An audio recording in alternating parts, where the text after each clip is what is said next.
SuperTalk Mississippi media production. Got a cracked or shattered windshield? Well, don't worry. ProGlass has over 20 years of experience in windshield repair and replacement in Southwest Mississippi. Call us today, 601-748-1638 to schedule your appointment. ProGlass. We'll get you back on the road in no time. Oh, yeah. Good morning, Mississippi. Everything gonna be all right this morning. Mornings with Richard Cross. Oh, yeah. Here on SuperTalk Mississippi. Woo!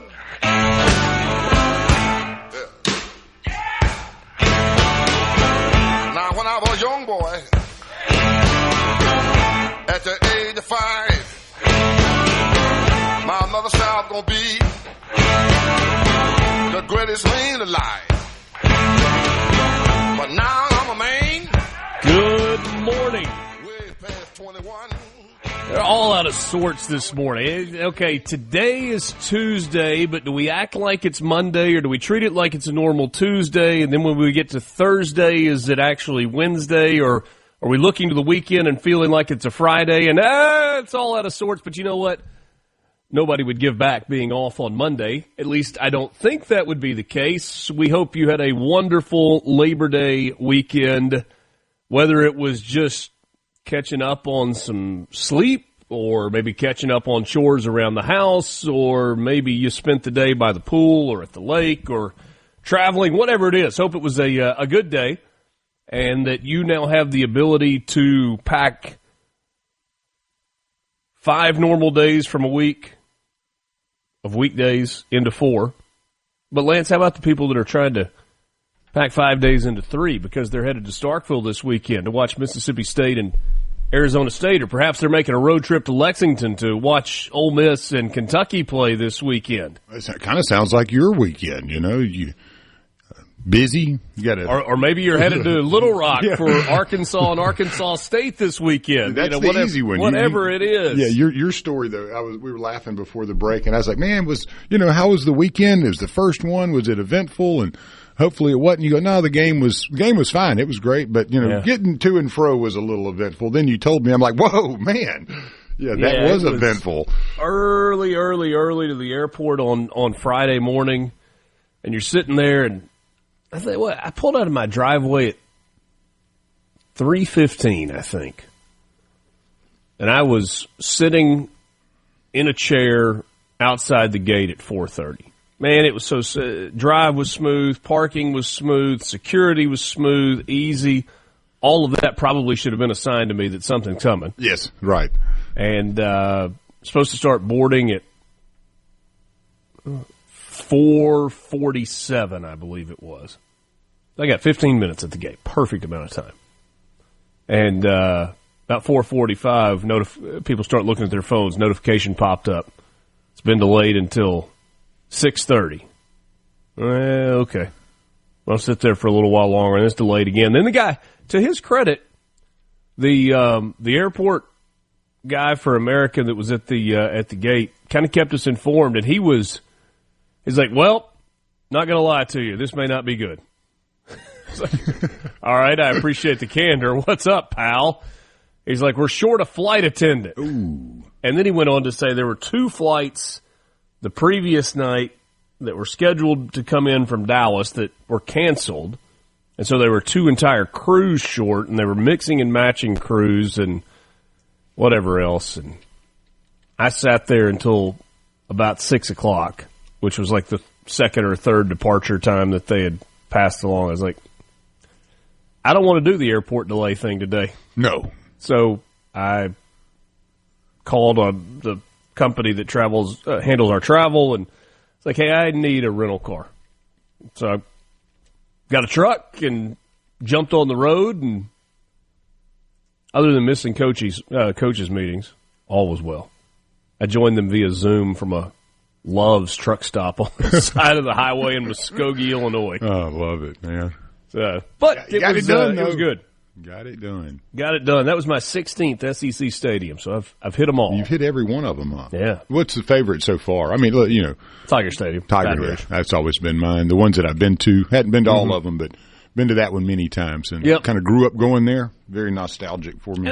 And I say favorite stadium. That's my favorite place to watch a football game. I like Auburn Stadium a lot. Yeah, Auburn Stadium feels collegiate. It does, and it rocks, man. Back when I was there, it's the old metal structure. So if it got rowdy and everybody started moving in that place, you could feel it swaying. Yeah, and that was kind of an interesting, deal to be in there with 80,000 folks, and the stadium's kind of bumping, swaying a little bit. Yeah, cool place. Most of the country had really nice weather for the first weekend of football season, and that is continuing into this week. Tunica, you got a chance for a shower today. But partly cloudy skies this afternoon. Rain chance pretty low, only 30%. Winds out of the northwest at 5 to 10 miles an hour. Columbus, mainly cloudy for you. Straight shower or thunderstorm possible, 82 degrees. Winds out of the south at 5 to 10 miles per hour. Speaking of Columbus, later this morning, we will be joined by the president of Mississippi University for Women. Nora Miller going to join us, and we'll talk about the new school year at MUW and also that larger conversation that is still lingering about the future of MSMS, whether or not it's going to be leaving their campus. They've made a full-on press to try to keep it, and so we will try to understand all the ins and outs of that story. Bay Springs, you've got intervals of clouds and sunshine today with a high of 86, winds light and variable. Picayune, sun and a few passing clouds, high of 89, winds out of the east at 5 to 10 miles per hour. So all in all, not a bad forecast on the second day of September, a Tuesday, day after Labor Day. That forecast held for last weekend. It warmed up a little bit more, I think, than maybe people at one point had thought it was going to. But, first Saturday in the, I guess I should say last Saturday of August, and to be in the 70s or 80s and just about everywhere you look, not too bad at all. And Notre Dame, they had a little bit of a adjustment. Now that's South Florida. Yeah, that was the only one as far as the humidity and heat, but it seemed like everything went pretty smooth for the first week as far as weather. It cooperated. Yeah. Games were good, and Richard made it back home safe on Sunday to hang out with the fam. How was it to have a day off on Monday after all that, though? You had all spectacular. Yeah, I bet. Did you do anything special? We got out on the lake for a little while. Mm-hmm. So I figured you'd be grilling out something. No, I did not like the grill yesterday. We tried to get some stuff done around the house yesterday morning, and hopefully not the last lake day of the year, but if so, it was a good way to wrap it up. Good way. So kids doing a little tubing, and I was going to ski at the end of the day, and we just had too many tangled ropes. I said, you know what? Yeah, forget about it. Yeah. Birthdays today. Hall of Fame horse trainer D. Wayne Lucas was born on this day in 1935. He had Kentucky Derby winners in 88, 95, 96, 99, and had 20 Breeders' Cup race wins. The Wisconsin native passed away earlier this year, D. Wayne Lucas, 1935. Andrew Grove was born on this day in 1936. He was a Hungarian-American pioneer in the semiconductor industry, one of the founders and the CEO of Intel, which the United States now owns a stake in, right? Didn't we take that 10% stake a week or so ago? Good question. I didn't catch that one. Yeah, no, that's the one where people are pushing back, where it's like, the government shouldn't own private companies. And but they love having Chinese companies here. It's I know. Love that. Peter Ueberroth, born on this day in 1937. He was the organizer of the 1984 Los Angeles Olympics. Also spent 5 years as the commissioner of Major League Baseball from 1984 until 1989. I bet you recognize this guy. Born in 1946, Billy Preston American rock and soul pianist, organist. He was a singer-songwriter, including You Are So Beautiful. Labeled the fifth Beatle and a touring musician with Little Richard, the Rolling Stones, and Eric Clapton. Born in Houston, Texas. And my man had a fro that would not quit. Like, there are afros, and then there's what Billy Preston had. Yeah, the good one. Oh, man. Born in 1948, a name that will be etched into my mind for as long as I live, which is kind of crazy considering how young I was. But you remember that NASA had the big push to involve school-age children in the space exploration conversation, and part of that was to put a teacher on the Space Shuttle Challenger. Krista McAuliffe, the teacher who died in the Challenger Space Shuttle disaster, was born on this day in Boston, Massachusetts in 1948. Jimmy Connors, born in 1952, the American tennis player, an 8-time Grand Slam winner with 109 titles overall. Remembered and known for a flamboyant personality, at least on the court. Eric Dickerson, born in 1960, the Pro Football Hall of Fame running back, single-season rushing record in the NFL, 2,105 yards, Pro Bowler, and was really, really good. My favorite of all time, man. Love that guy. He was a great 65 years young today. We're back with you, just getting started. Mornings with Richard Cross, Super Talk, Mississippi.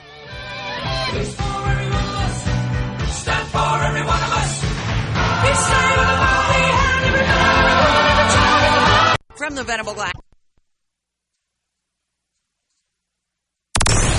Start your day right. Good morning, America. How are you? Honestly, I have no idea.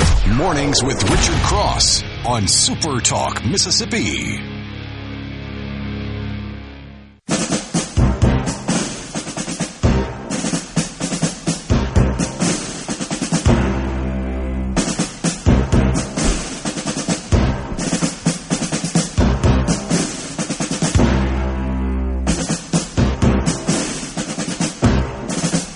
Do we get to the A-team on this, or does it just... There it is. Got to build it up, man. All right. Mornings with Richard Cross. Thanks for joining us. Lance in the studio, making it all happen, including playing the hits like the A-team. We were the A-team, man. I pity the fool. Pity the fool. Keir Starmer, 63 years old today, born in 1962, lawyer and politician. He's now the Prime Minister of Great Britain. Keanu Reeves is 61, Canadian actor. Bill and Ted's Excellent Adventure, The Matrix. Speed, was that it? The bus that was running away? Yeah, well, Jason Patrick played the second one, but he was in the first one. Yeah. Sandra Bullock. Mm-hmm. He's a rock bassist also. Yeah. In the group Dog Star, born in Beirut, Lebanon, Keanu Reeves. And supposedly a genuinely good guy. Listen, awesome guy. And Point Break, don't forget about that. I mean, it's kind of like the movie, you know. Him Cult and Patrick Swayze. there. I haven't seen it but 400 times probably. Yeah, it's, yeah. Johnny Utah, man. Come on. Salma Hayek, 59 today. Don't forget about Lennox Lewis. I was thinking about Salma Hayek. Yeah. I hadn't forgotten about it. I was just kind of letting it sink in for a second. 1966 is when she was born. Yeah, you got to let that one sink in a little.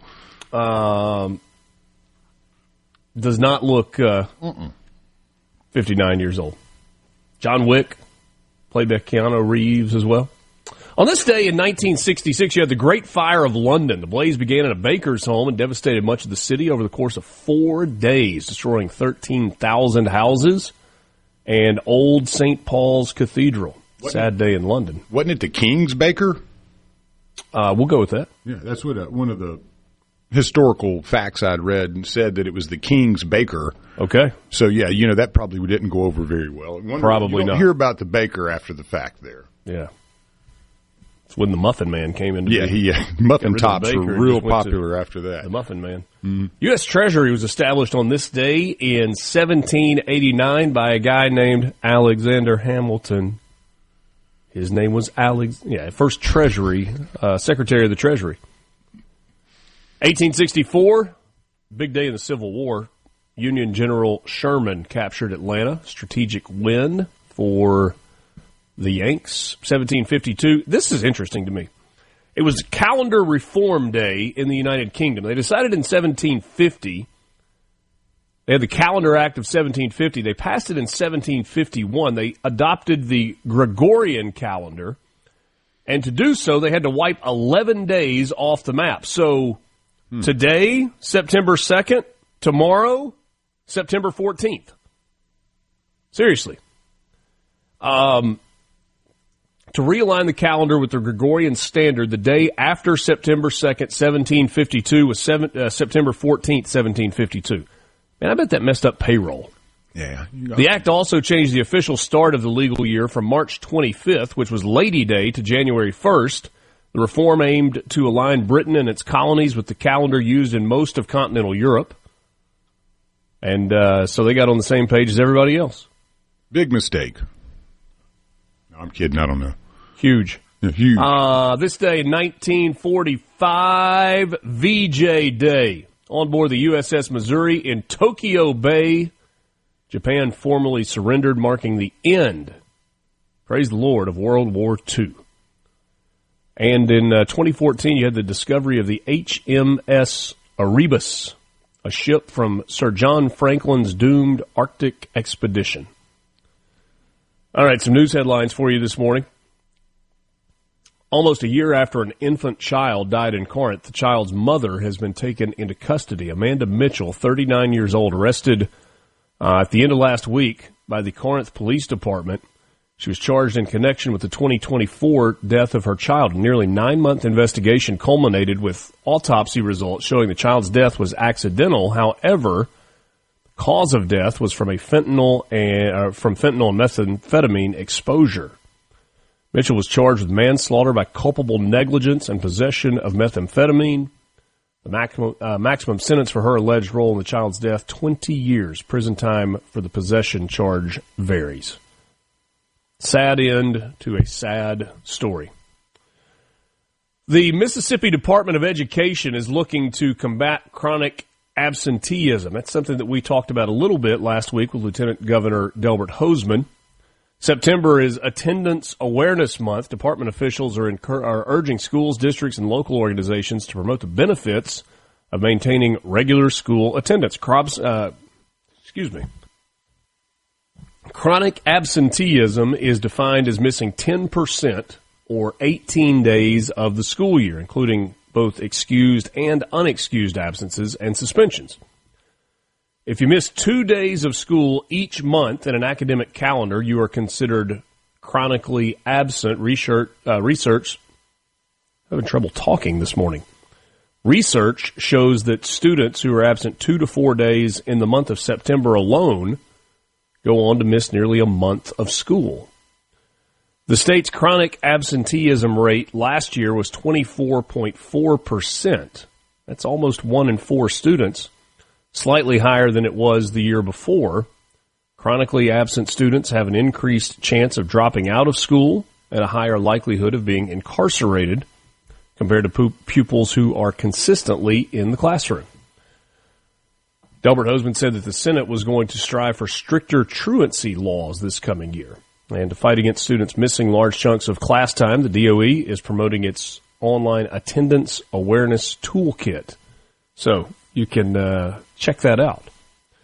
Cool story here. Ole Miss students will now have an opportunity to be trained for roles in oceanography, maritime science, and meteorology through a new partnership that the university has with the United States Navy. The Department of the Navy signed a partnership with Ole Miss last week to offer education, on-the-ground training, and research opportunities for students while preparing them for national security career paths. The agreement was signed with the Naval Meteorology and Oceanography Command, based at Stennis Space Center near Bay St. Louis. According to officials, the collaboration will help prepare students to prepare for actual missions, which entail resilient sensing, edge processing, and decision support in contested communications that directly support fleet readiness and national security. So who's involved with this? The Center for Marine Resources and Environmental Technology, CMRET, along with the National Center for Physical Acoustics, the NCPA. That's housed on the Ole Miss campus. CMRET develops and tests innovative technologies for ocean exploration and specializes in the analysis of marine sediments and their geophysical properties. Big words.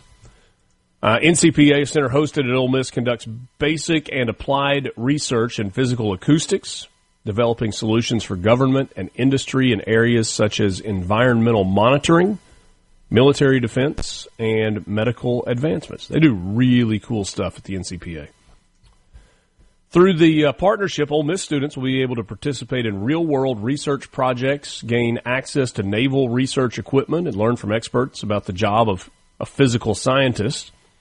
Aside from the physical sciences, students can choose from opportunities in engineering, communications, computer science, business administration. The Navy, in return, will acquire a new pool of job candidates who not only have a degree but also possess useful hands-on experience. You're going to have a North Mississippi Sardis Navy, huh? Nice. The Sardis Navy. I like it. Okay.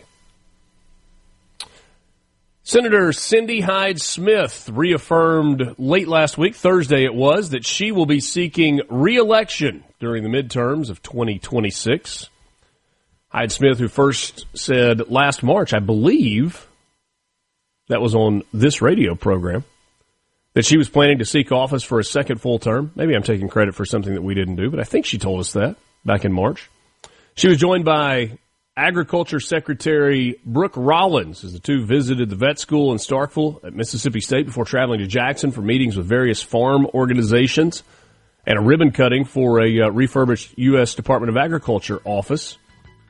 She had an exclusive interview with J.T. Mitchell from the SuperTalk Mississippi news team and made her re-election bid official. She served as Mississippi's Agriculture Commissioner for just over 6 years before being appointed to the Senate in 2018 after Thad Cochran passed away, won the remainder of the term later in a special election, and is in the final year of serving a full term. Used her 7 years in office to prove herself as one of the more conservative lawmakers in Washington with staunch pro-life and pro-gun views. She's been an advocate for farmers through her position in the Senate Committee on Agriculture, Forestry, and Nutrition, and has publicly worked to help the Yazoo Backwater Pump Project be a reality. So Cindy Hyde-Smith officially going to be on the ballot in 2026. We're back with you right after this. From the Seabrook. Good morning. Good morning to you there. Okay, up and at 'em. Start your day right. Mornings with Richard Cross on Super Talk, Mississippi.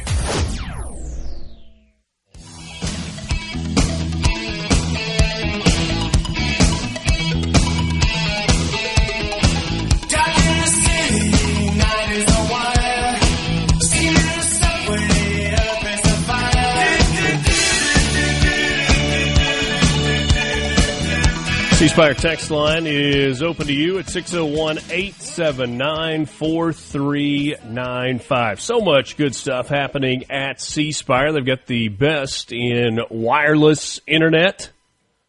Well, hold on. I just combined two things into one. The best in wireless phone service, nationwide 5G. Here to tell you it works in Oklahoma, works all across the state of Arkansas, works in Mississippi. Tested all of those out this weekend. You got fiber to the home internet with blazing fast speeds. Gigabit, 2 gigabit, up to 8 gigabit in some places, and business IT services available as well. C-Spire, inspired by you. One more note on Cindy Hyde-Smith announcing her reelection. What might that field look like? She certainly is the front runner as an incumbent. Fellow Republican Andrew Scott Smith announced earlier on Thursday of last week that he would be challenging Cindy Hyde-Smith in the primary race. Democrat turned independent Ty Pinkins has been actively campaigning for a while now. And we'll see how all that goes. On the Democrat side of things, we don't know yet, but Robert Johnson in the Mississippi House has hinted at the fact that Columbus-based District Attorney Scott Colomb is being urged to run. He was nominated in 2022 to serve as a judge in the District Court for the Northern District of Mississippi. Cindy Hyde-Smith, though, actually kind of squashed that, blocking a confirmation vote, citing concerns over his political beliefs and campaign donations from George Soros. So we will see where that 2026 Senate seat race goes. College football came to a close for week one last night in a highly anticipated matchup between North Carolina and TCU. And it wasn't highly anticipated so much because of the matchup itself, pitting a team from the ACC against a team from the Big 12. It was highly anticipated because it was Bill Belichick, the six-time Super Bowl champion winning head coach of the New England Patriots, who is now the head coach of the North Carolina Tar Heels. Tip of the cap to North Carolina, the pregame visuals with the sun kind of setting off in the distance and the big American flag with the lights out in the stadium, spectacular. And the opening drive of the game was pretty good for North Carolina as well, as they took a 7-0 lead. Problem is, you got to play 60 minutes, and TCU was all set to do that. 48-14, the final. TCU a winner over North Carolina last night on Labor Day. I would imagine a big TV audience early for that. I don't know how many people stuck with it all the way through. And so some score highlights from week one of the college football season. Back on Thursday night, you had South Florida just trouncing 25th-ranked Boise State. Marquee game on Saturday morning, Ohio State a 14-7 winner at Texas, and what most people were calling the debut of Arch Manning. He started a couple of games last year. LSU 17-10 over Clemson on Saturday night in a great football game. LSU looked good, really good, especially on the defensive side of things. Maybe the surprise of the weekend, Florida State 31, Alabama 17. New polls will come out today. We'll see how far Alabama tumbles. They did not look good in that game. Can't run either. Ugh. No. Any others that stand out? Obviously of local interest, Ole Miss 63-7 over Georgia State. Austin Simmons in his debut as a starter threw for 341 yards and 3 touchdowns. Had a couple of interceptions. Kejuan Lacey, the transfer from Missouri, had 108 yards rushing and 3 touchdowns in the game. Tennessee a winner 45-26 over Syracuse. And, of course, Mississippi State a winner over Southern Miss in that highly anticipated game that happened in Hattiesburg on Saturday morning. Final there for Mississippi State in the win. 34-17, Blake Shapen threw for 270 yards and a touchdown. Devon Booth had a touchdown on the ground. You also had Fluff Bothwell making his debut for Mississippi State. He had a couple of touchdowns. Brennan Thompson was the leading receiver for Mississippi State, 92 yards. Seydou Traore had a big game with 77 yards receiving and a touchdown. Braylon Braxton for Southern Miss, 26 of 39, 199 yards, couple of scores, and he was picked off one time. He was also the leading rusher for the Golden Eagles. 12 carries for 58 yards in the ball game.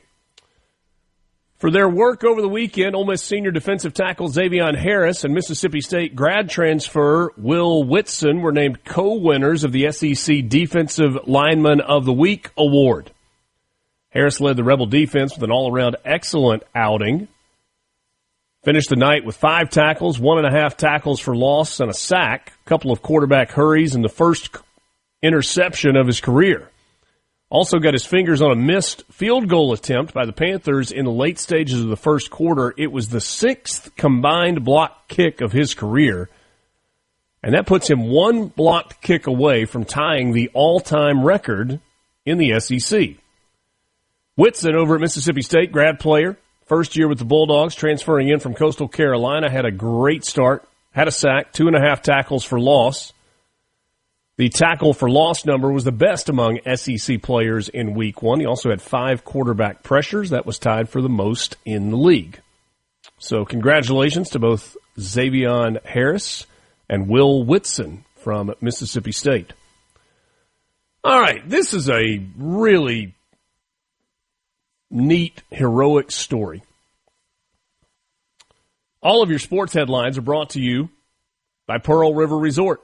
Find them online at pearlriverresort.com. Lots of stuff going on at Pearl River Resort. You get the sports book inside the Golden Moon Casino. Told you a bunch of times fall golf is the best golf. You've got the Dancing Rabbit Golf Club 2 18-hole championship courses, the Oaks and the Azaleas. Book your tee time online at dancingrabbitgolf.com. Dancing Rabbit, part of Pearl River Resort. An Army football player and his father pulled a man from a crashed car just before it burst into flames near West Point.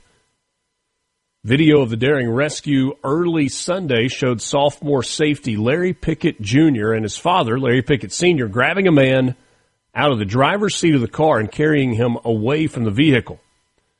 The car smashed into a utility pole on Route 9 West in Fort Montgomery, New York, about 4 miles from West Point. Video of the rescue, recorded by Pickett's sister, showed sparking wires all around the vehicle. The Picketts were in town for Pickett Jr.'s first football game of the season. They came upon the crash returning from New York City, where they had gone to dinner as a family, stayed with the man until the police and firefighters arrived. Larry Pickett Sr. posted on Facebook, just after midnight, I watched in awe as my son, Larry Pickett Jr., ran toward a burning vehicle, ignoring the downed power lines crackling around it. With immense courage, he pulled a man to safety, saving him from a fiery fate. Told his hometown Raleigh, North Carolina news station that his son, quote, mentioned his military training kicked in and jumped right into action. Pickett Sr. told... the U.S. Military Academy jumped on X and said, we're proud of the heroic actions taken Saturday night by Cadet Larry Pickett Jr. and his father. Their actions, the Academy said, are the embodiment of U.S. Army values. Outstanding story there. Just fantastic. I watched the video of that, and you see them pulling out. They kind of carry him across the road into safety on the other side, and then you start hearing pop, pop. It was the tires that were exploding as the car then was engulfed in flames. Wasn't there a story many, many years ago, and I don't mean to railroad this, but didn't Herschel Walker do something like that, where he was jogging and there was a car accident, car got flipped over, and he went over there and turned the car back over? I need to research, but I remember that story, and it was told many times, but when people have that adrenaline and that energy rush, or either you're trained for it. I mean, I've been in a couple weird situations, and that's not the first thing that I think of is running to danger. You know? I know. And that's just amazing. Kind of a fight or flight thing. Yeah, and I mean, I'm those not guys one of are those trained to fight. Yeah, I mean, they run into it, and I'd be one of those that kind of sits there and thinks for a second, and those that don't even think about it. That's just amazing to me. Did you see the back and forth after Tulane and Northwestern played? Mm-mm.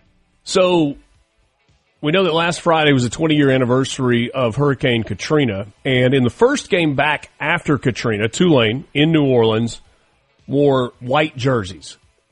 And as a way to honor the city of New Orleans, John Summerall, the coach at Tulane, wanted his team to wear white jerseys this year. Apparently they asked Northwestern if they could do that, and Northwestern said no. John Summerall said it got denied by Northwestern. That's their prerogative, but when you show disrespect to the city of New Orleans, that's what's going to happen to you. You're going to run into a team like this. They had a chip on their shoulder.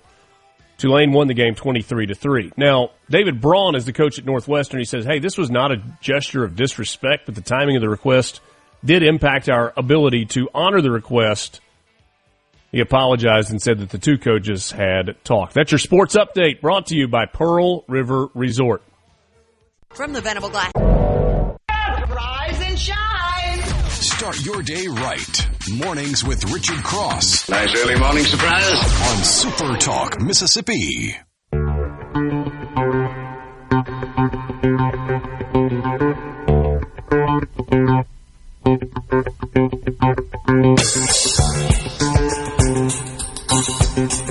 We welcome your messages on the C Spire text line, 601-879-4395, 601-879-4395. That's the C Spire text line. Bubba in Starkville says Southern Miss will struggle to win 5 games this year. Bubba, if Southern Miss wins 5 games this year, that's a 4-game improvement over a season ago. That certainly is progress in year 1 for Charles Huff. I think they could be a little better than that, honestly. But we'll see. Yeah, we'll see. Yeah. First game against an SEC opponent, a team that was motivated and healthy, and it added quite a few good players to the roster. And Mississippi State, I thought that Mississippi State looked good, looked clean, looked like they knew what they were doing. They looked improved. Yeah, they looked much better to me, much cleaner. So, Southern had a uphill battle there to begin with. Yeah.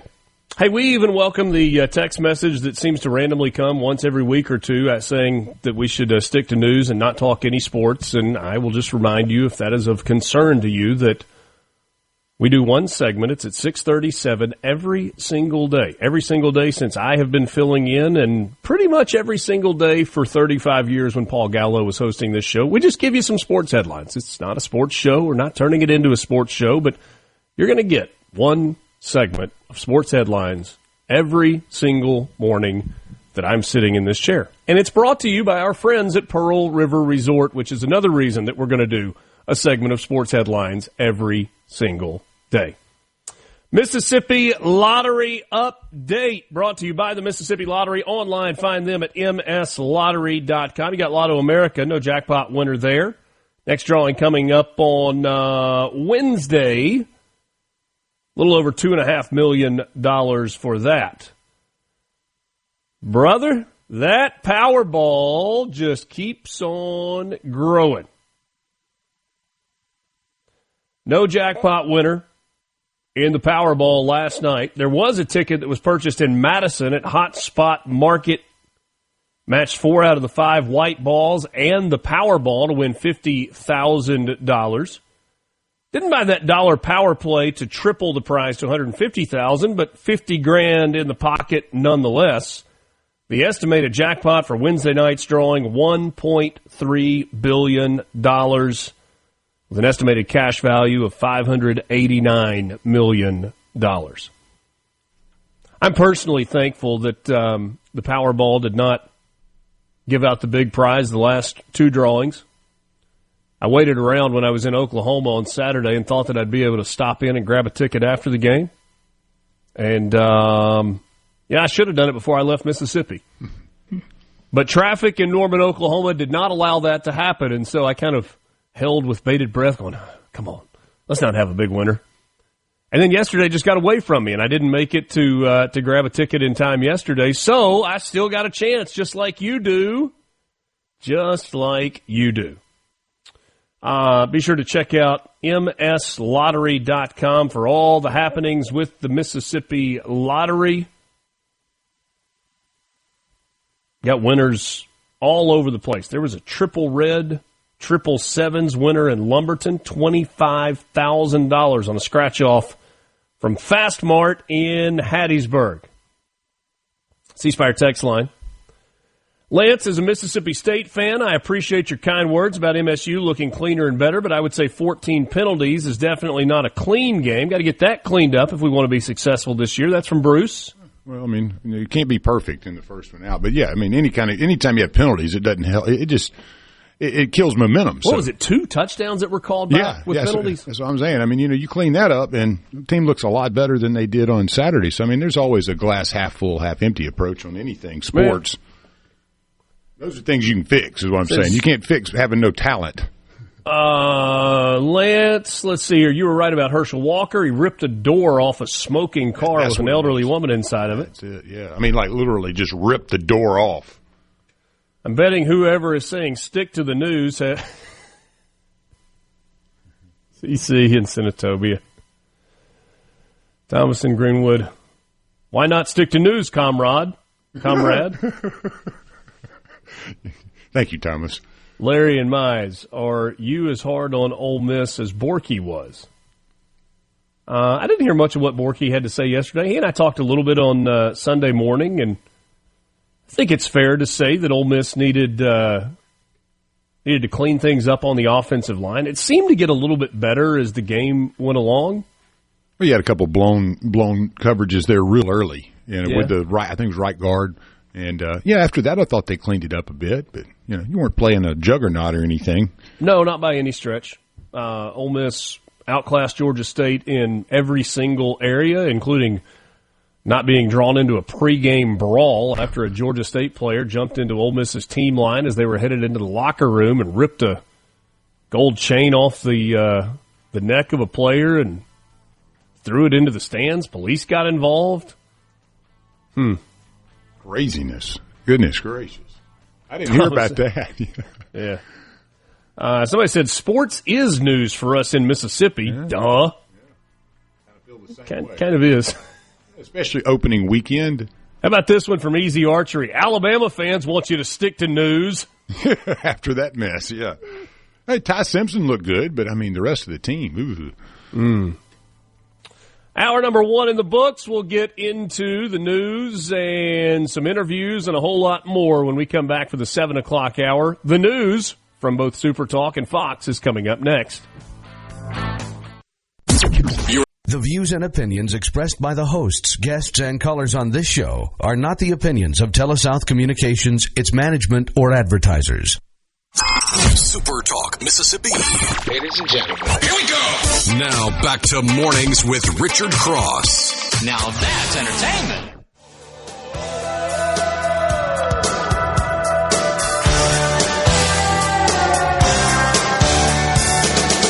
Won't you come see about me? I'll be alone, dancing, you know it, baby.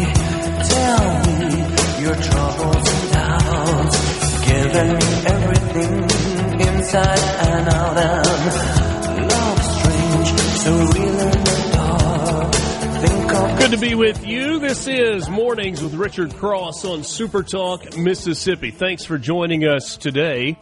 Just a heads up on what's coming up over the next couple of hours. We have Nora Miller, president at the Mississippi University for Women. She's going to join us about 15 minutes from right now. Look forward to that conversation. A lot going on. We'll get an update on what is happening at MUW as the fall semester gets started, and then the bigger conversation about the Mississippi School for Math and Science. It's been going on for a while. There's been talk about MSMS leaving Columbus and moving to the Mississippi State campus. There's some needs for upgrades on the MUW campus that have been recognized, and they're working toward those. And the conversation around Mississippi State has been about construction of a new facility in conjunction with some state funds, and would cost more. A big push from the W to keep MSMS in Columbus. So we'll talk with Nora Miller about where that entire conversation is. Leah Long will join us from the National Federation of Independent Small Businesses. That's at 8:20 this morning. And then JT Mitchell, since we were off yesterday, will join us on this Tuesday morning to talk about what's going on in the SuperTalk Mississippi News Department. We welcome you to this hour of the show and remind you that the C Spire text line is open at 601-879-4395. Give us a text. Let us know what's on your mind. Questions, if you would like, as well. We'll try to get to those as we move throughout the show. This 7 o'clock hour of the show is brought to you by MWG Employer Services. Running a business is tough, and if you've got struggles, they can help, especially if it's struggles with HR, benefits, payroll. You're not alone. That's what companies are dealing with all over the place, and that's what MWG Employer Services helps with. They can provide a full range of employer services plus a custom plan that fits you. Give them a call today, 601-206-7966, or go to MWG Employer Services. Thanks for being with us. September means Congress is back in session. The August recess is over.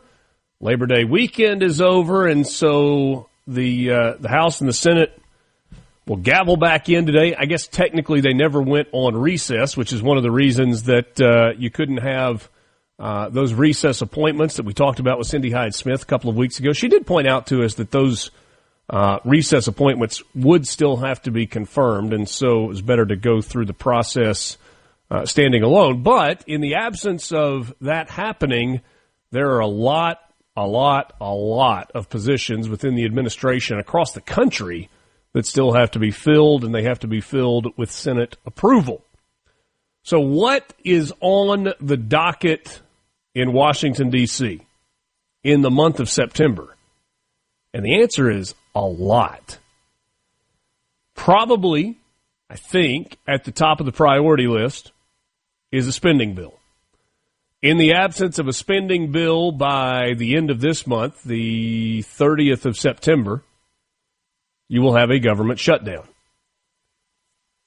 I feel like there was a time where we only talked about a government shutdown every few years, and now it feels like we're having that conversation multiple times a year as Congress seems to not get a spending bill, an appropriations bill, or a budget passed in a timely manner. But here we are once again. End of the month deadline will force the president to negotiate with Congress to avoid a government shutdown.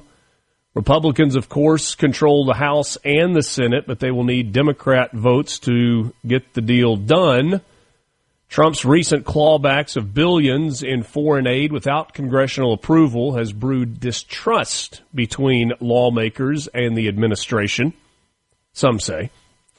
Speaker Mike Johnson will be the one that is contending with that September 30th deadline amid disputes among Republicans on the structure and the length of a stopgap, as Democrats actually have the power to force a shutdown. And, oh, by the way, the margin in the House is going to be even smaller. You remember that there are a couple, you may or may not remember, a couple of seats that are open. Those are both seats that previously were occupied by Democrats. And the assumption is that Democrats will be adding 2 seats to the chamber due to the deaths of Representatives Jerry Connolly, a Democrat from Virginia, and Raul Grijalva, maybe, a Democrat from Arizona. Virginia's special election is September 9th. Arizona's is September 23rd. And if those 2 seats are indeed taken by Democrats, that will leave Republicans less breathing room on party line votes, which seem to be almost all of them. It will give Republicans the ability to have just 2 defections in major votes rather than 3, assuming that all members are present and voting. And remember, Thomas Massie is a Republican. Congress returns today after more than a month away. The lawmakers immediately will begin negotiations on a spending deal to try to avoid that shutdown. One analyst, Republican strategist Ron Bonjean, said this one is going to be a sheer face rock climb to get to the top with not much equipment. Interesting way of describing it. So that is item number 1 that seems to be of foremost importance. What else? Have you noticed how quiet it has been on the Russia-Ukraine front in terms of a meeting between Vladimir Putin and Volodymyr Zelensky? Now, it hasn't been quiet in terms of the fighting. No, Russia has been very, very active in their attacks on Ukraine, not only since the Putin-Trump summit in Alaska, but also since the big Kumbaya session with all the European leaders and Trump in Washington, D.C. Man, for a week and a half, that dominated the news headlines, and now it's gone eerily quiet as efforts at talks between Kiev and Moscow have stalled. And to make matters worse, yesterday, they were not celebrating Labor Day. No, Vladimir Putin was meeting with Xi Jinping and Modi of China and India, respectively, in a display of unity, some called it, that was aimed to show their strength against the United States and Trump. Now, that's probably more opinion than actual news by the writer of this story. Look, this is an amalgamation of stories from the Wall Street Journal, from The Hill, from the AP. So think about that what you will. Trump has ramped up tariffs on goods made in India, seeking to punish the country for using Russia oil, but so far India has stood firm. Now we get to the time, and you remember Trump gave Russia and Ukraine a couple of weeks, targeting early September as a time when they needed to meet to try to mediate the situation between the two of them. And then there would then you would have a multilateral or trilateral meeting where Trump would be involved as kind of a mediator between the two. When is that going to happen? We don't know. What is Donald Trump going to do to spur negotiations to end the war in Ukraine? Thus far, he has resisted implementing new sanctions on Russia, but one thing we do know for certain, Russia seems to be a country that only responds to power or the threat of power. You remember it was just days after Trump said, all right, time's up. We're going with secondary tariffs on countries that do business with Russia. And all of a sudden, Vlad was more than happy to jump on a plane and fly to Alaska and meet with Trump. Trump did say at the end of that meeting, I'll know in 2 weeks what I'm going to do. Bo in Indianola says Putin is not going to let Trump get credit for ending his war. Not going to happen.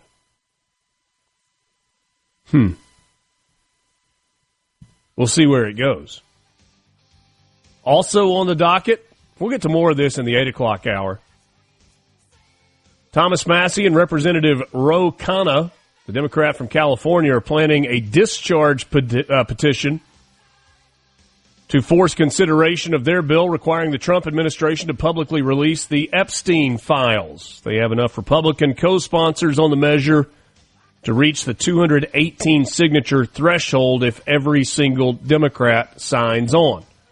There's more, and we'll go in deeper to these again to start the 8 o'clock hour. Will Republicans get a January 6th committee reinvestigation? And what about tariffs? Trump is going to have to deal with the Supreme Court on the legality of his tariffs and his secondary tariffs. They got a lot to do in D.C. From the Venable Glass. It's time to switch on. Mornings with Richard Cross. On Super Talk, Mississippi. Yeah!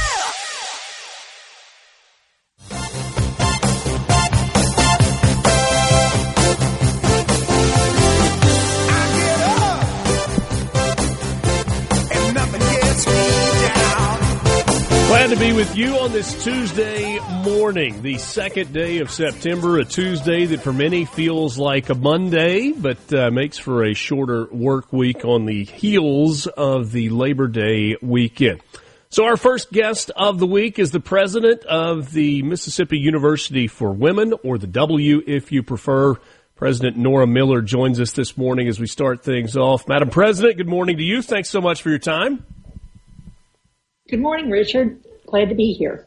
I would love if we could just very generally start this conversation with a quick history lesson on the W. I think that's important for time to time for people to remember how it was founded and kind of what it has become. 1884, I believe, is when the W opened its doors. That's right. 1884, the state legislature established us, and we are the first state-supported college for women in the country. So actually, we had an earlier start here as a Columbus Female Institute back in the 1840s, but became a state institution in 1884. We were founded as the Industrial Institute and College, IINC. In the 1920s, our name was changed to Mississippi State College for Women. And then in 1974, Mississippi University for Women. I tried to change that a couple of years ago, and that didn't go so well for us. So we are continuing to be known as the W. Certainly understand that. Sometimes traditions die hard. So when was it that it changed from just a university for women to taking men as part of the enrollment as well? It was 1982, fall of 1982, and that case went to the U.S. Supreme Court.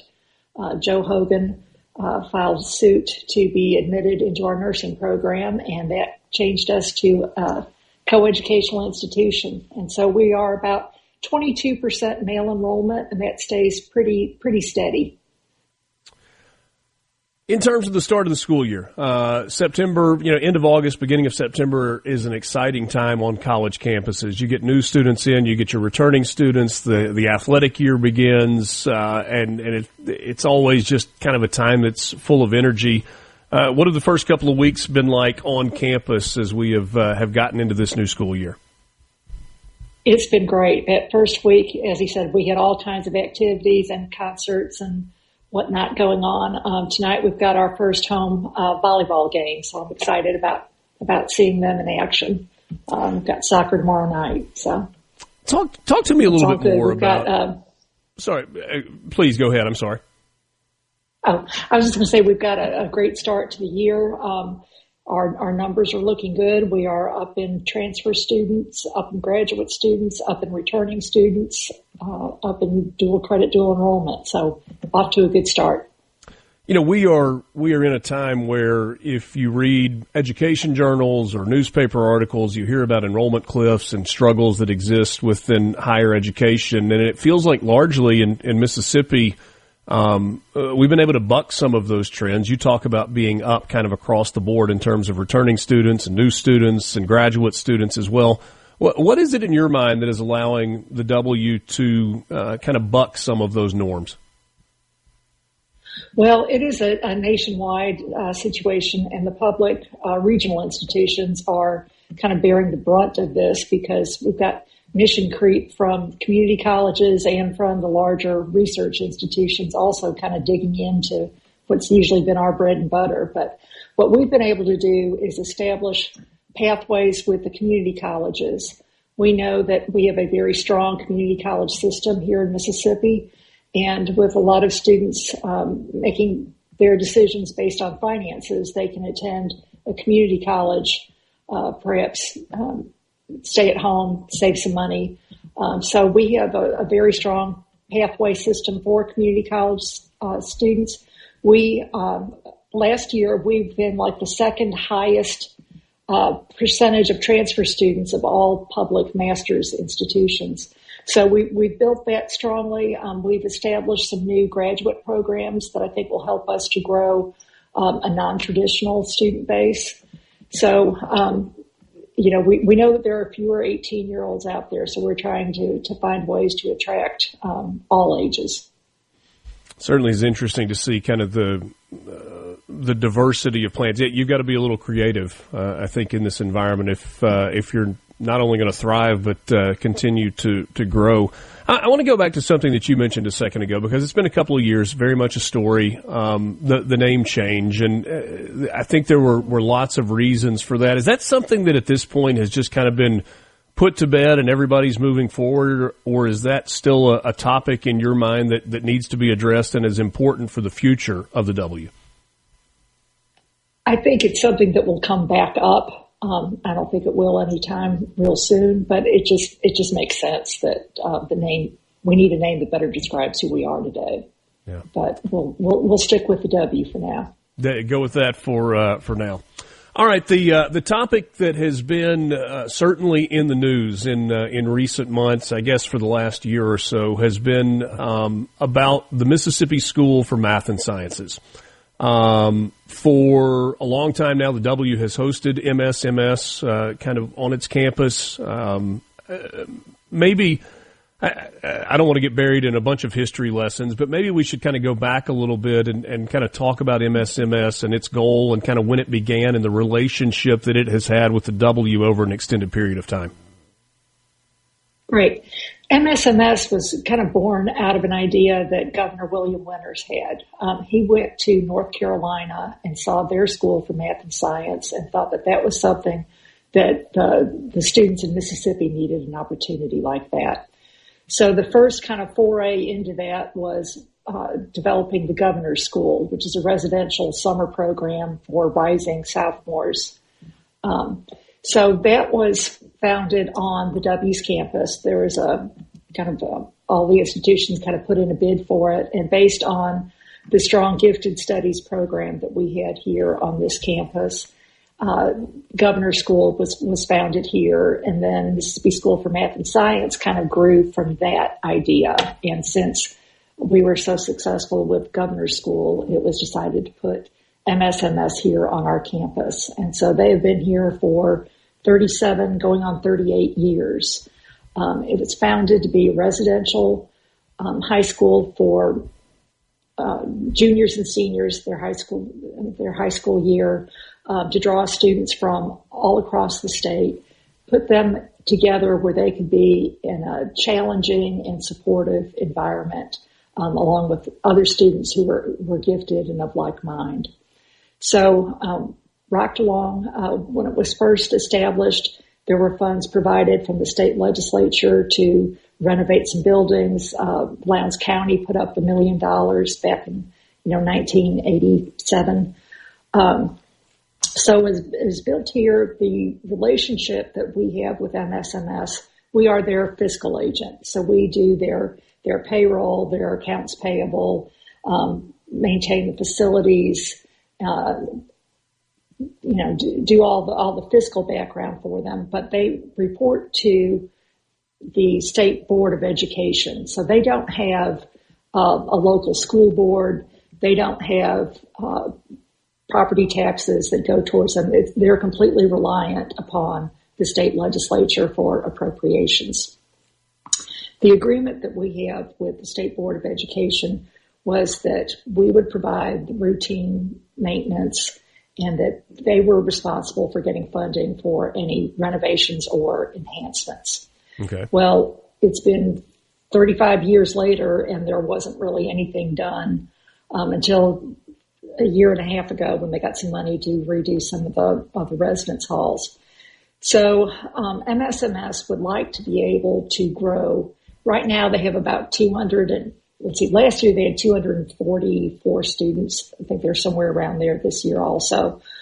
They would like to grow up to 400 students. They would like to eventually add a sophomore year also. So to do that, they would like to have more residence hall space. So we've been involved in redoing our facilities master plan, and MSMS was a part of that. And so as a part of that, we identified space where residence hall could be built here on this campus that would accommodate all of their students. Last December, the State Board of Education formed a committee to look at the needs for MSMS and the possible expansion of MSMS. So they formed that committee like before Christmas. In February, we received a request for proposal that had been sent to the W and to Mississippi State University. We had 17 days to submit a proposal on accommodating MSMS and their growth. All right, let's pause here for just a second, if we can. Okay. So we're at the RFP portion of the story, and this is really kind of where it gets a little spicy. 17 days to respond to an RFP. We'll talk about what happened next and whether or not the RFP process was actually a fair process and what happens next, as it appears as if there is a push for MSMS to be moved to the Starkville campus of Mississippi State. We're visiting with President Nora Miller from the W. We're back with you. It's Mornings with Richard Cross on SuperTalk Mississippi.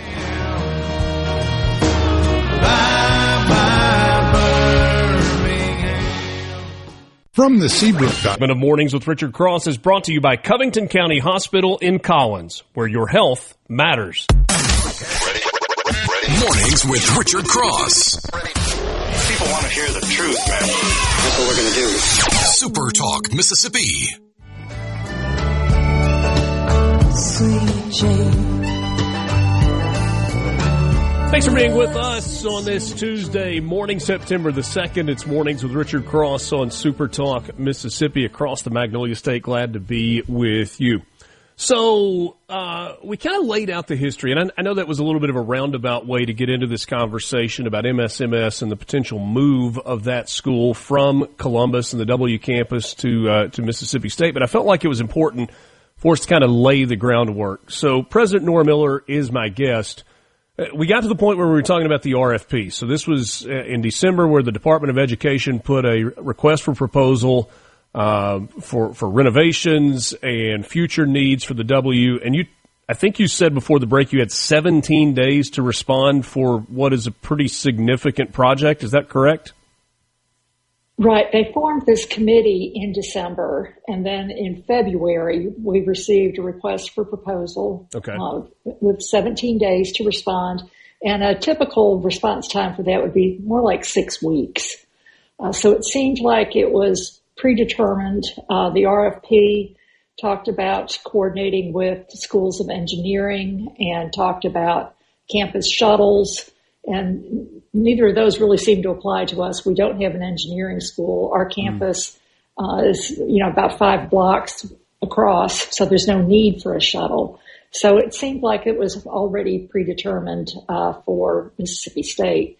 So I called and asked some questions about this. I asked what the rubric would be for judging the proposals, and they said they would develop that once they received the proposals. So that didn't seem like that was a very fair way of doing this or, unbiased. Also, I asked why all 8 public universities were not given the opportunity to respond to this. Of course, we would like to keep MSMS on our campus, but I know there are 7 other presidents who would jump at the chance to have these bright students on their campus also. But the only two, it seemed like it. The only 2 schools that were invited to submit proposals were the W and Mississippi State. Is that correct? That's correct. And I asked why that was, and Dr. Ivan said that it was because of the close relationship that we both already have with MSMS. Okay. MSMS students have the opportunity to do research projects with our faculty and also with the faculty over at Mississippi State. So there are a few students who do go over to Starkville. They take a bus over there to do their work. So it gave us a chance to really look at all the services that we provide for MSMS and to look at what, in order to meet their expectations, what they would like to see in the future. So we were able to, in our proposal, kind of adjust the pricing. Things have not been really addressed for inflation for a number of years. So our proposal included operational costs. It included the cost of renovating or building a residence hall and also some upgrades to lab facilities.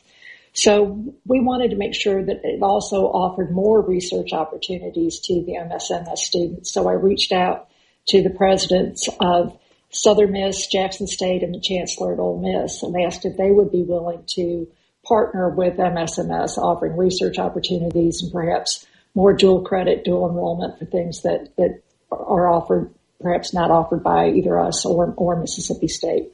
So they were excited about the opportunity to rush into this. So the proposals were received.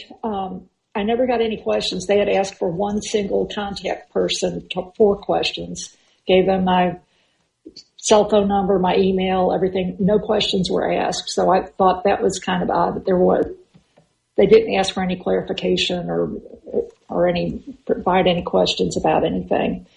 So the board made their decision, their recommendation that it be moved to Starkville. And the proposal that was submitted by Mississippi State had the MSMS new location where the partnership school is right now, and said that they would be able to take classes with Starkville, Ottawa County High School, and that those high school students could also participate in some of the MSMS classes. It seemed like it really was more of an advantage for Starkville, Ottawa County High School and Mississippi State than it was for the MSMS students. The board did ask for public input. They had from Thursday until the next Tuesday to submit their thoughts on this. There was a Freedom of Information Act request for that public input. There were 185 responses in favor of keeping MSMS at the W. Many of those were from current MSMS students, MSMS graduates, parents of MSMS students, and parents of MSMS graduates. There were 24 responses that said the process was not fair and needed to be redone. There were 3 responses in favor of the move to Starkville. So I feel like it was not only was it predetermined and unfair, 3.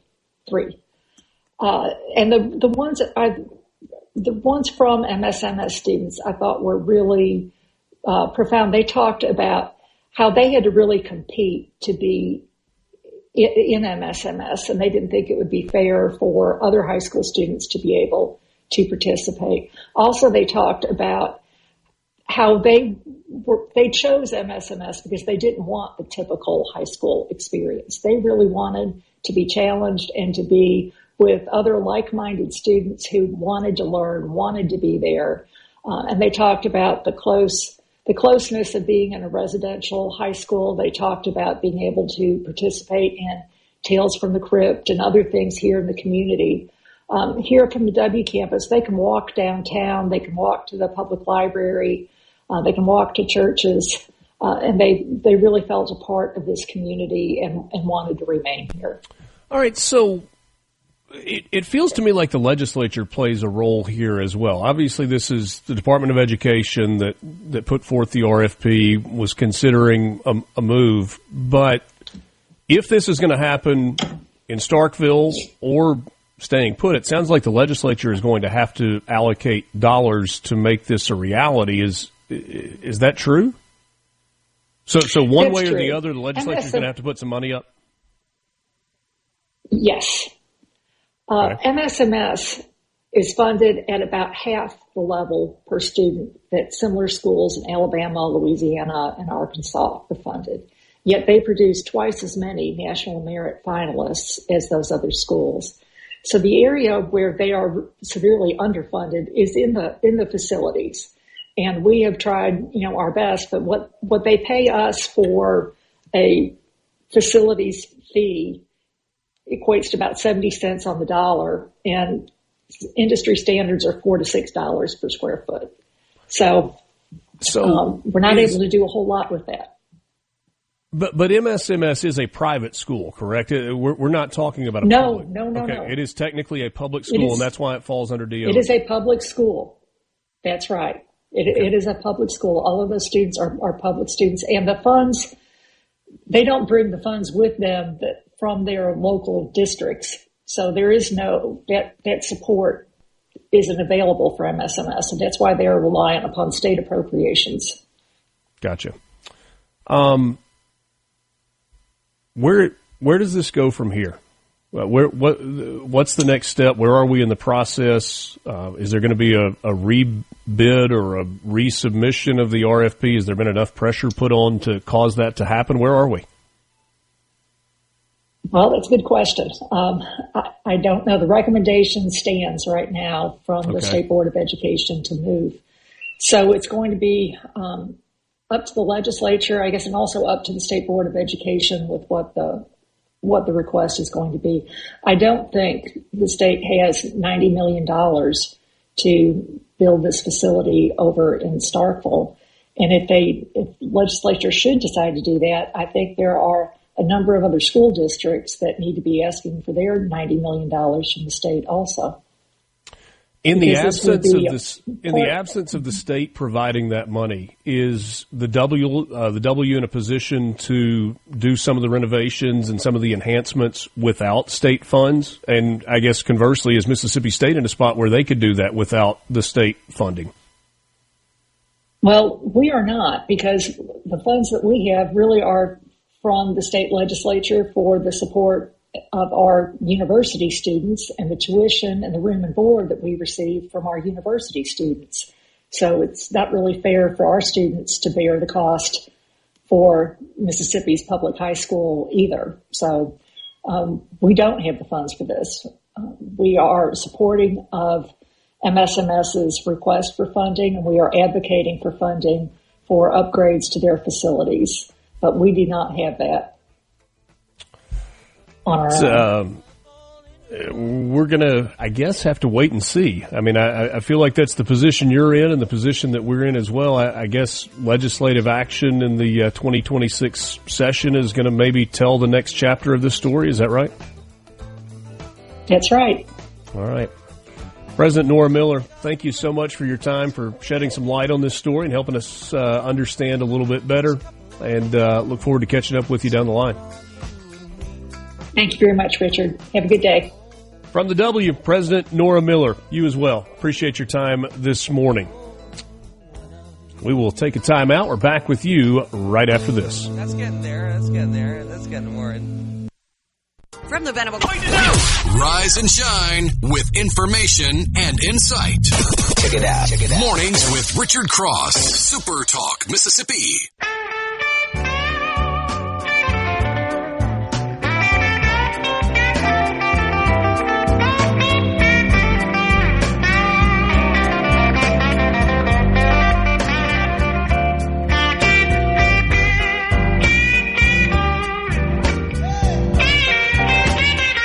C-Spire text line open to you, 601-879-4395, 601-879-4395. What an interesting story with Nora Miller, president at the W, Mississippi University for Women. I mean, at first glance, Lance, it sounds like kind of an inside job. Yeah. And that's not to say that's right or wrong. Sure, it just sounds. It just sounds like it was like there was a hand on the scale. And in government and everywhere else, you do what you got to do to win. And it again, without knowing all of the details here, it sounds like this was something that Mississippi State, perhaps in conjunction with the school there, the Starkville-Oktibbeha school, felt like MSMS coming in was important. But the key here, it seems to me, is legislative dollars and where they're going. I think I've read along the way that, obviously we talked about the $85-90 million that Mississippi State would need to build the campus and the dorm space, the resident space along with it, and that number is lower. I think I've read half, about $40 million for the full. Don't hold me to that number. That the W would need from the legislature to keep it on campus. C-Spire text line, why don't the state funds for the students follow them to MSMS? Well, it's funny you ask that because that's part of a different conversation that is going on right now with regard to portability with students among districts. This is obviously a different scenario than a kid moving from a failing district to an A, B, or C district or even a D district. It certainly is different than, public to private, private to public, etc. But it's also, in my mind, and you tell me if this is a stretch, it's also part of a larger conversation about higher education in Mississippi. And we are reminded once again, and this is not a negative toward the W or any other school that needs it, because all of the public universities in the state of Mississippi receive state funds. All of them do. And so to that end, nobody is unique. But the amount of funding that is needed to keep the doors open at some schools is significantly more on a per-student basis than it is at other schools. And the larger question, and this becomes uncomfortable very, very quickly to some, is does the entire IHL system need to be revamped? Does a state with 2.8 to 3 million people need 8 publicly funded public universities, or at least partially publicly funded? Well, need. I don't think public need. universities. Want is one. I mean, I'm not talking about want. I'm talking about need. Oh, that's what I'm saying. I don't think you'd find any state in the country with as small a population as ours with as many institutions of higher learning. That's my guess. I haven't dug in, but so yeah, we definitely want them. There are schools with a lot of states with a lot of university options, but I mean, clearly, you're talking about Ole Miss, Mississippi State, and Southern Mississippi. But in addition to that, you're talking about Jackson State, and Delta State, and Alcorn State, and Mississippi Valley State, and the University of Mississippi Medical Center. And you got William Carey. Yeah, but that's private. Private, right. No, I'm just talking about the 8 that are under the umbrella of the IHL that receive public funding through the legislature. And I'm certainly not ready to go down the road of, we need to be closing universities. I understand that gets people's dander up in a hurry. Yeah. But like closing any school. But reasonable minds can look at the way the IHL is set up right now and say, you know what, this doesn't make sense. Why is it that we can't look at rolling some of the smaller universities under the umbrella of the larger universities?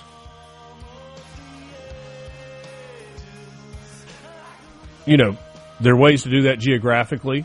I understand when you're talking about HBCUs, Alcorn State, Jackson State, Valley, that there's a significant amount of history that is there. But at some point we got to make some decisions that are fiscally responsible also. How's it going, man? The news you need. Every 10, 15 minutes there's something. The talk you love. They really talk about the things that matter. I'm into all that stuff. Mornings with Richard Cross. Super Talk, Mississippi.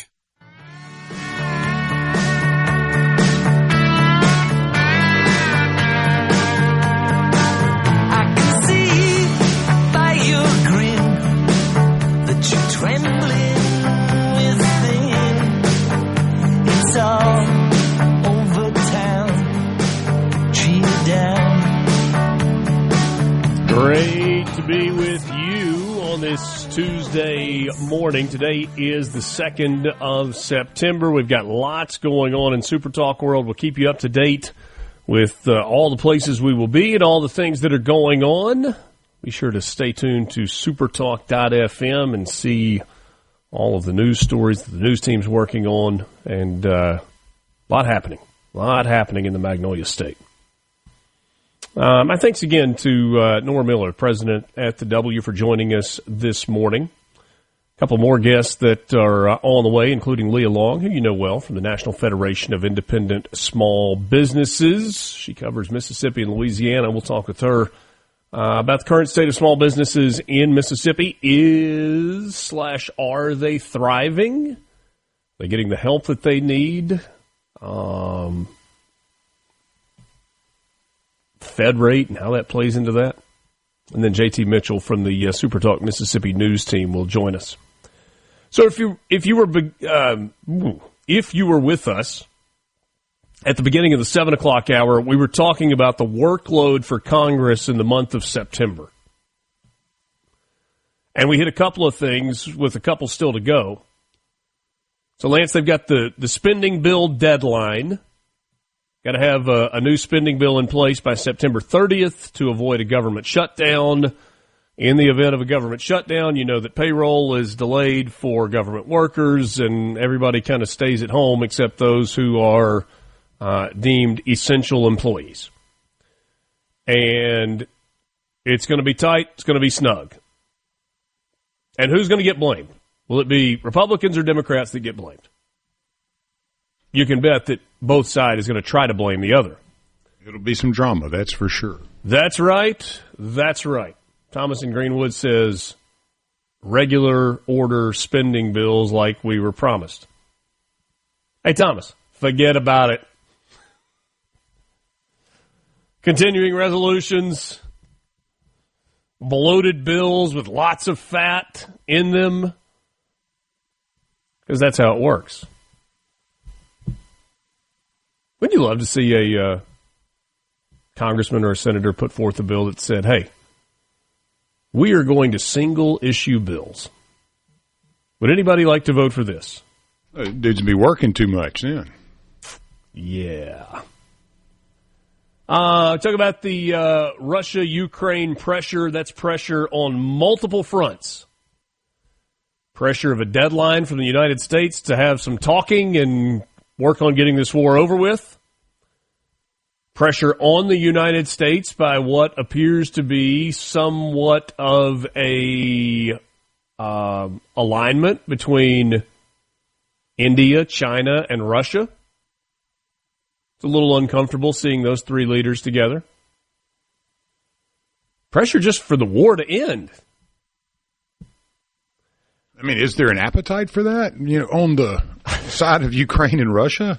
I mean, that's who really matters. And it doesn't seem to me. Shouldn't there be? Shouldn't there be? But it feels like there should be an appetite to end a 3-year war where people are dying. But, when you listen to both sides, I guess is my point, it doesn't seem the commitment there. They're talking, obviously, but it doesn't seem like there's a great commitment. Plus, the history between these two is pretty toxic. So, yeah. It's gonna be forgive me if I'm mischaracterizing him, but I really don't think Vladimir Putin cares if people die.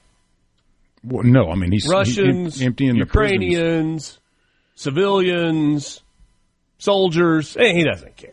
One of the weird stories I read the other day and was confirmed in multiple sources is, running the AIDS patients and the STD patients and promising them health care if they'll go fight on the front lines, but yet not delivering. So, it's a mess on both sides. Yes.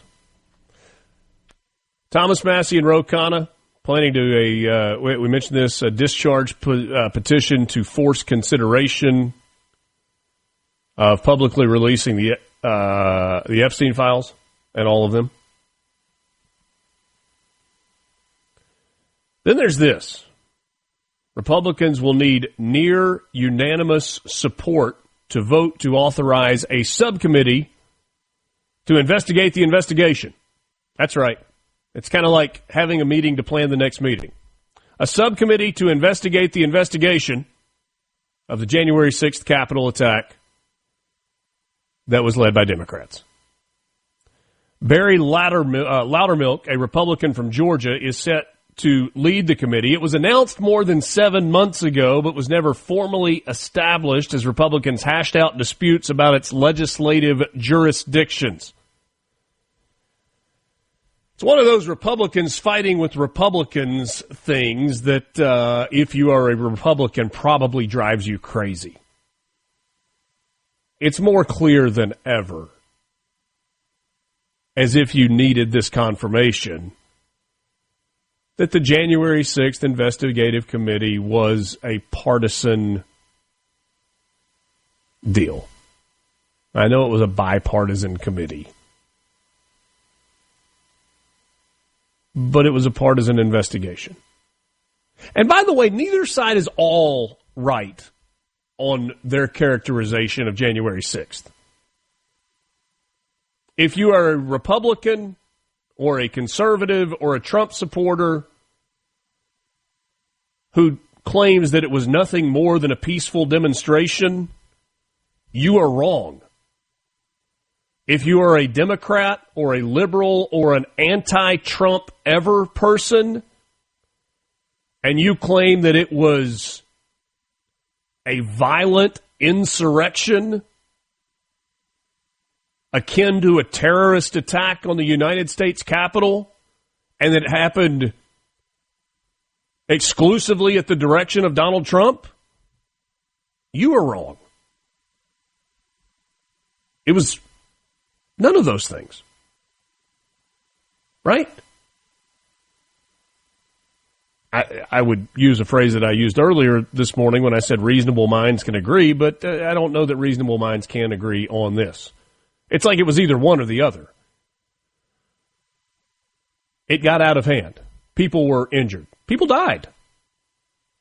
It was not a full-on attack on the Capitol of the United States of America. And it does appear to have been influenced by government agents who were very much there, and there was selective enforcement on that particular day. Were legislators scared? I'm sure they were. Because when big crowds get going, it's hard to stop big crowds. The investigation of January 6th and the vilification of all things related to January 6th is insincere at best and downright dubious at worst. There's plenty of blame to go around. Donald Trump shares some of the blame in that. So does Nancy Pelosi. So does the FBI. So probably does the CIA. So do some legislators. There is plenty of blame to go around for January 6th. And so we're even talking about this because the question is Congress going to investigate the investigation? And by the way, why did they destroy all the evidence related to the investigation? It's not how investigations work. You don't destroy you don't say, well, we looked at the evidence and clearly we drew this conclusion, now let's destroy all the evidence. Not how it works. Unless it's fraught with inconsistency and you really don't need anybody else to ever look at the evidence. And then there's the tariff conversation. By the way, we're talking about a laundry list of things that Congress is going to try to do in the month of September. Raise your hand if you think they're going to get all of this done in the next 28 days. I'm assuming very few of you are raising your hands. Beyond September, Trump will face a fresh hurdle in his implementation of tariffs, which has certainly been one of his key focuses since taking office. A federal appeals court ruled late on Friday, nothing like that going into a holiday weekend, that most of Trump's tariffs, the so-called reciprocal levies, are illegal. However, that court left them in place until October 14th to allow the administration time to appeal. This issue will almost certainly end up in front of the Supreme Court, which means the Supreme Court is going to have to grapple with whether Trump can use presidential emergency powers to impose global tariffs. The Supreme Court may hear arguments, could hear arguments this fall, but getting a decision from the Supreme Court before the end of the year seems unlikely. And then how do the judicial proceedings related to tariffs affect trade deals with other countries? Ones that have been reached or ones that they are trying to reach currently. That's all that Congress has got to do in September and through the end of the year. That's all. Good news is they're always extremely efficient. They move very quickly, and they make very, very level-headed decisions. That's the good news. Mornings with Richard Cross. We're back after this. From the Venable Glass Traffic. Conversations and clarity. What a great way to start your Mississippi day. Mornings with Richard Cross on SuperTalk Mississippi. And I'm tired of taking blame when I ain't done nothing wrong. I'm tired of other people trying to take what's mine. And I'm tired of y'all playing dress up and trying to sing them old country songs. Good to be with you. It is Mornings with Richard Cross, SuperTalk Mississippi. Thanks for joining us. Leah Long is with us. She is on the road this morning. It feels like Leah Long is always on the road. I think she spends a lot of time on the road. National Federation of Independent Small Businesses. She's the director for Mississippi and Louisiana. I hope you enjoyed a Monday off, and now you've got to cram 5 days of work into 4 days, Leah. Yeah, we love that. Although we do love a day off. So, yes, we do. I think it just keeps the week moving fast. So I think that's a good thing. There's so much uncertainty right now. When you look at financial markets, I mean, there are headlines this morning about, stock market futures are down because of uncertainty about tariffs and what the Supreme Court might end up doing with that. There's uncertainty with the unknown of interest rates at the Fed. How is that affecting decision-making by the small businesses that you're dealing with? Here lately, the optimism for small business owners actually has increased just because I know we've talked about it several times on the show. The 20% small business deduction was made permanent. That was a huge deal. So that increased, optimism just within small business owners because it kind of provides for, better planning purposes and better internal business conditions for them. But, you have outliers like tariffs and, all kinds of different things, interest rates that affect a small business. And when it does come to tariffs, we didn't necessarily poll our members on that because it is pretty industry specific, and of course we represent pretty much every industry in the economy, and so that's why we kind of steered away from that because their biggest issue was that tax deduction of 20%. And so with that right now, optimism is increased, like I said, but all outside factors add to that. We talked about interest rates, we talked about that last year, we talked about it every day, we talked about inflation, because that does eat at the bottom line for these business owners. Yeah. It's strange. The inflationary numbers continue to look good. It's like month after month, these numbers come out, and everybody keeps saying, well, it's going to go up. It's going to go, and it keeps not going up. I mean, we seem to be sitting at about 2% inflation, which is a number that's about where it's supposed to be, right? Right. And so that's one thing, it is where it is now, but you do still have small business owners that kind of did struggle from that in the past, that they're still trying to kind of catch up. And with the optimism increasing, I think that's a good thing. And we're hoping for the administration to continue to make business-friendly legislation and laws, and whether it be Mississippi, whether it be on the federal level, that's kind of where we're hoping that this continues to lead to. I'm curious if in discussions that you've had with some of your members, you have, I know what you said a second ago about not polling them about tariffs and opinions on tariffs specifically. Something that I've seen and have heard that's happened, you got a lot of small businesses that receive their product from their vendors via overseas. And prices went up almost preemptively. Did you see or have you heard of wholesalers who said, in preparation for the tariffs, we're going to go ahead and bump our prices so they don't get killed, only to ultimately see the tariffs not affect them, but those prices not go back down?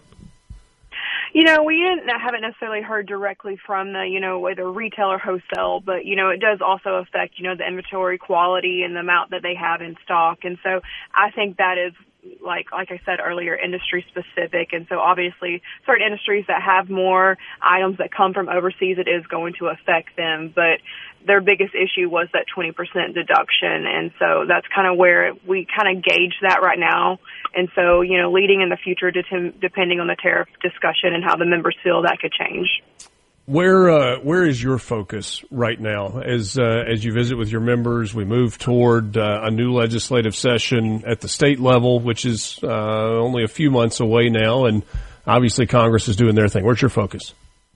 So right now, we talk about this all the time, labor quality. We want to invest in our Mississippi workforce. We want to create a strong workforce where their skills are able to, be able to find employees, find their jobs, help employers.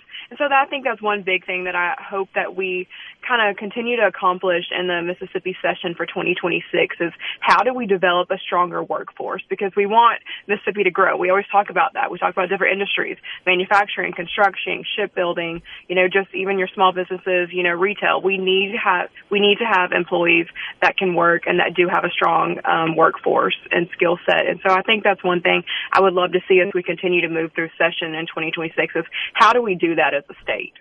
Leah, one of the things that has stood out to me is perhaps very beneficial, and I feel like these stories are popping up more and more, and that's public-private partnerships with universities. So you've got businesses partnering with universities for either degree-specific programs or training that is specific. We saw a story out of William Carey with Howard Industries.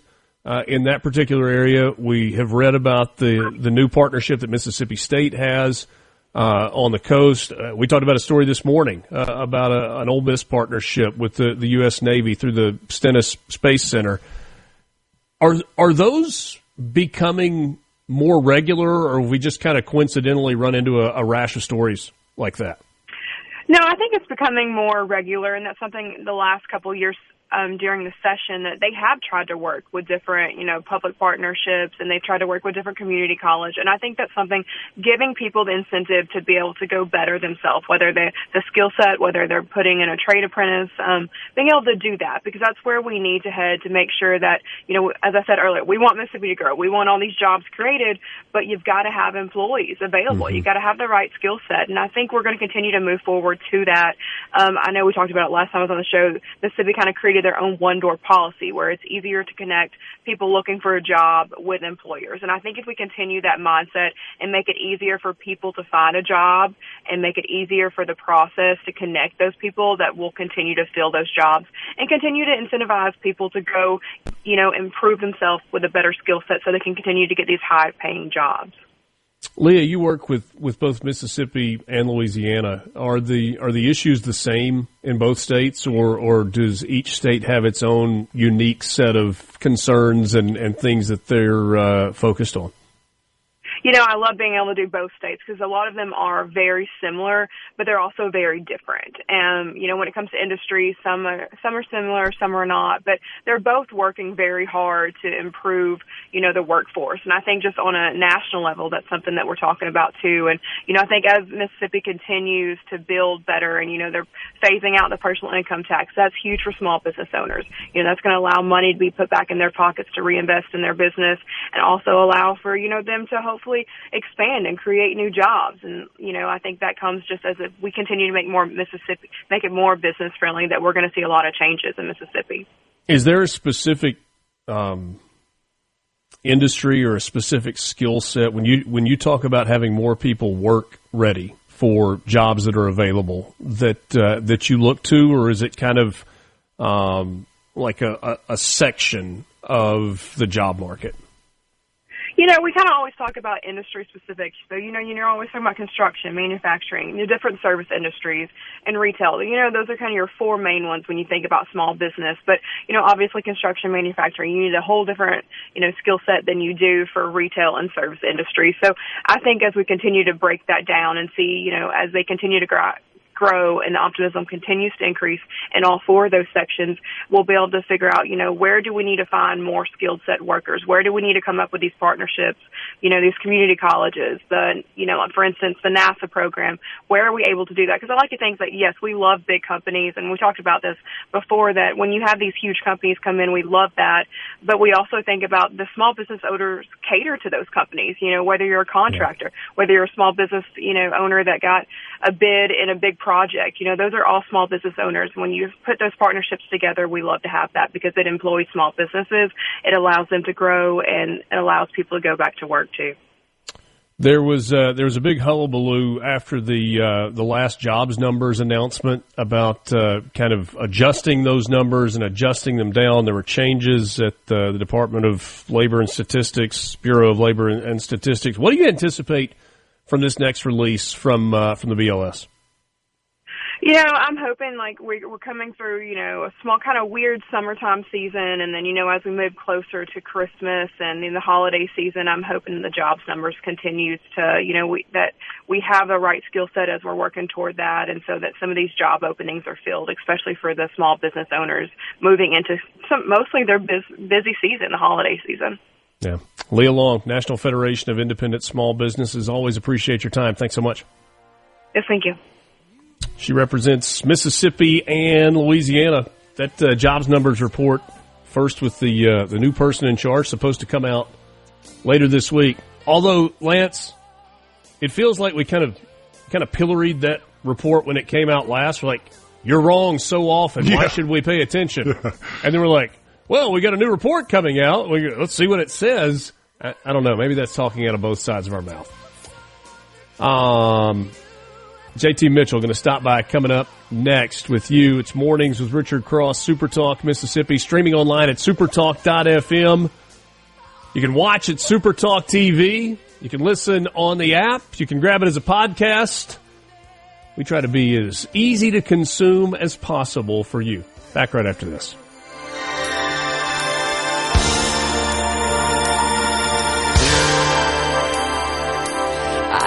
From the CB.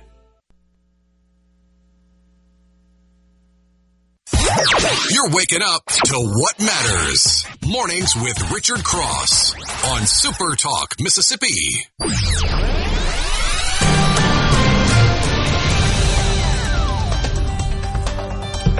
Glad to be with you. Got a couple of segments left on this Tuesday morning, a Tuesday that feels like a Monday. JT Mitchell joining us. We'll chat with him in just a moment. First, though, I want to remind you about my friends at David Fisher Land Company. You know, dove season opened up this weekend. Ooh. Did you have a place to go dove hunt? Well, if you didn't, David Fisher Land Company can help with that. If you had your own property, you could have gotten the dove field ready. You could have had those sunflowers planted back in the summer and been ready. David Fisher Land Company is based in Inverness, Mississippi, in the heart of the Mississippi Delta. You better believe they had a spot to hunt doves. They service all of Mississippi, Arkansas, and Louisiana. 40 years of experience in farm and recreational land brokerage, land appraisals, and farmland management. Whether you're looking for 100 acres or several thousand, or maybe an equity share in a hunting club from DeSoto County to the South Delta, David Fisher Land Company is ready to earn your business. They've got multiple listings on their website right now that'll knock your socks off. They are priced to sell, great acreage, great diversity of the land. I could give you their phone number. Let me just give you the website instead, though, davidfisherland.com. Again, davidfisherland.com. Reach out to David, Jack, or Travis. They'd love to help with your land needs, and I hope you'll do us a favor as well. Tell them you heard about them right here on Mornings with Richard Cross. David Fisher Land Company, davidfisherland.com. You have land like that, it might have water on it. You might even be able to catch some of those catfish like Lance's buddies caught this weekend. JT, he sent me pictures. His buddies were doing some grabbing. No, they were on lines. Yeah. Oh, were they? Yeah, they were on lines. 50, 30, 20, and a bunch of 10s and 15s. But the 50, that's as big as JT, man. He can't weigh more than 50 pounds. So I saw that blue cat yesterday. I was like, what in the world? Speaking of JT, there was something that happened on Friday night of this past week. Michael Borky, host of Sports Talk Mississippi in the afternoons, and JT Mitchell, our news director, were on the call for a high school football game. And my understanding is the reviews were quite good, that you two made like the dynamic duo. Well, I got no negative reviews as of now, but yeah, if you're out there But you've had your phone turned off for the last 3 days? That's right. If you're out there and you have a negative review, please do not contact me. I thought it went well. Michael absolutely dominated, and he, in my mind, Richard, you would know better than me, but to me, I was doing color commentary, and he was doing the actual play-by-play. I thought he had the hard job, and I had the easy job. Yeah. What do you think? You do it all the time. What's harder? Analysts are a bunch of bums. I mean, They don't have to work. They don't have to prepare. All they're doing is talking about what they see. Hey, I did work, and I did prepare.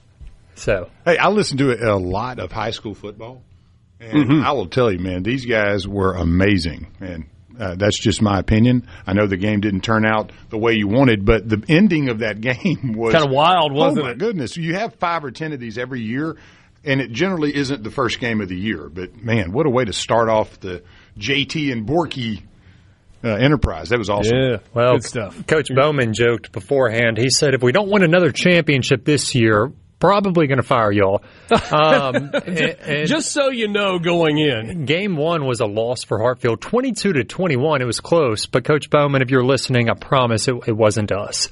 We'll be back this Friday. Okay. I hear a Shaggy song coming on in the background. Wasn't me. It wasn't me. JT, take us back to Thursday afternoon of last week. Secretary of Agriculture Brooke Rollins was in Jackson. She was there with Senator Cindy Hyde-Smith, and you had the opportunity to sit down with an exclusive one-on-one interview with the Secretary of Agriculture.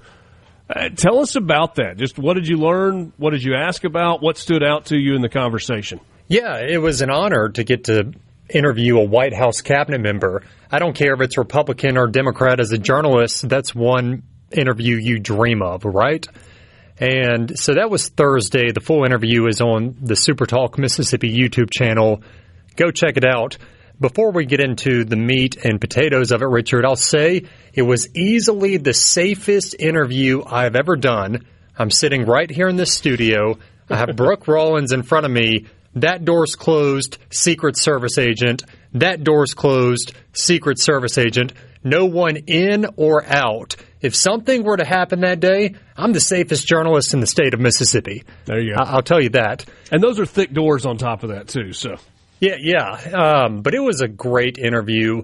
We talked about a lot. We only got about 15 minutes, so I tried to get as much out of her, and Senator Cindy Hyde-Smith joined me as well that I could. So, of course, we had to talk about why Secretary Brooke Rollins was in Mississippi. Yeah. And she was here for a few reasons. Number one was she announced a new nationwide vet program at Mississippi State. And I honestly didn't realize that we have such a significant vet shortage. I had no idea, but we do. Apparently, It's hard to get vets, especially in rural areas. And so she said the perfect place to announce this program was at MSU.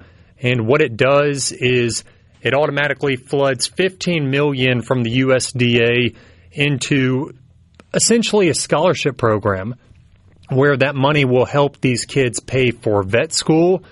It also will create a study committee to look into why people aren't becoming vets. Is it the cost? Is it the extra school? What is it?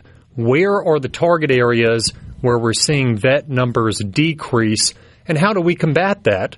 I thought it was fascinating, and it sounds like a good program to me, and I told the secretary that. She was also here to... Well, and can I just jump in for a second? Of course. It feels like one of the common barriers to any postgraduate medical school, be it humans or animals, is cost and time, right? I mean, and so maybe don't even make the committee. Maybe just use your brain and say, hey, let's take the money that we're going to throw to the committee and put that towards scholarships as well and make it easier for more to go down that road. Because, I mean, you're talking about a great paying career. For a lot of people, it's a high quality of life. We know there are animal lovers out there all over the place and really smart people that are animal lovers. Sounds like a great opportunity. Richard, may I introduce you to the government? Yeah, I know. But either way, $15 million immediately should be a huge help. They're going to do some further recruitment efforts through the USDA, and hopefully it'll be a good thing. She was also here to cut the ribbon on a new USDA office, which is located right under my feet. It was in this building, and I don't know if I've had a press conference happen at my place of work before, so that was nice. Yeah. Didn't have to go far. And then she joined the Senator Cindy Hyde-Smith for her official re-election announcement, even though she kind of announced it on Paul Gallo's show in March of 2024. Okay. So busy trip. Yeah. And we talked about some other stuff, you know, what her department is doing to try to make the U.S. healthier. We talked about the SNAP benefits. We talked about how farmers are reacting to tariffs. We talked about a lot. I really encourage people to go check out that interview. It's online at supertalk.fm. You can go back and read all the details. We let people know at the end of last week that there was going to be a larger than normal presence of highway patrol and law enforcement on the highways and byways in the Magnolia State with the holiday weekend. Unfortunately, and it feels like this is regularly the case, there was some tragedy. Yeah, Richard, I work pretty much every holiday, and the unfortunate theme that I see and most of what I'm covering has to do with either gunfire or people dying in car wrecks when it comes to holidays. Now, is that because people have too much time on their hands and they're just going out there and shooting one another? I don't know. But it's every holiday. You just have so much of this, and it's unfortunate. It's hapless. It's honestly disgusting. But, I mean, if you look at Jackson and Vicksburg combined, you had 8 people shot, 4 died. If you go to Coffeyville, you had a 17-year-old shot 4 times, somehow still living. If you look at the roadway fatalities, you had a pedestrian killed in Bolivar County. You had a pedestrian killed in Hinds County. Just a lot of death. And I know that's unfortunate news for a Monday morning, but that was what my Labor Day consisted of. Yeah. And it's not just here. It's a nationwide deal. I saw incidents in Chicago. You guys may have already discussed what happened in Houston. What was it? An 11-year-old who got shot after ding-dong ditching? Ding-dong. No, we did not talk about it, but I saw that story last night. You probably know what a ding-dong ditch is. Either your kids have done it or it's been done to you, or they go and they ring the doorbell and they run away before you can get there, and everybody goes, ha, ha, ha, ha, ha, except not everybody thinks it's funny. You had a story from a couple of years ago where a man jumped in his car and he ran over 3 that had ding-dong ditched him. And out of Houston this weekend, man came out of his house, guns a-blazing, literally, and shot a youngster for that. Probably multiple lessons in that, including might want to stay away from ding-dong ditching. We'll finish things up with JT Mitchell on the other side of this time out. Mornings with Richard Cross on SuperTalk, Mississippi. From the Venable Glass Traffic. Ask where you heard it. You tell them. I know you heard it. Right here. Mornings with Richard Cross on SuperTalk, Mississippi.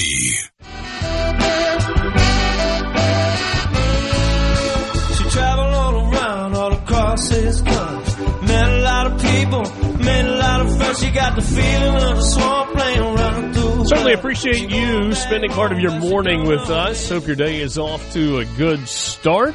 Don't let yourself get overwhelmed with it being a 4-day work week. That'd be all good. You know, it's all good. You got to work a little extra to get it. Hey, enjoy that day off. Did you enjoy your day off yesterday, JT Mitchell?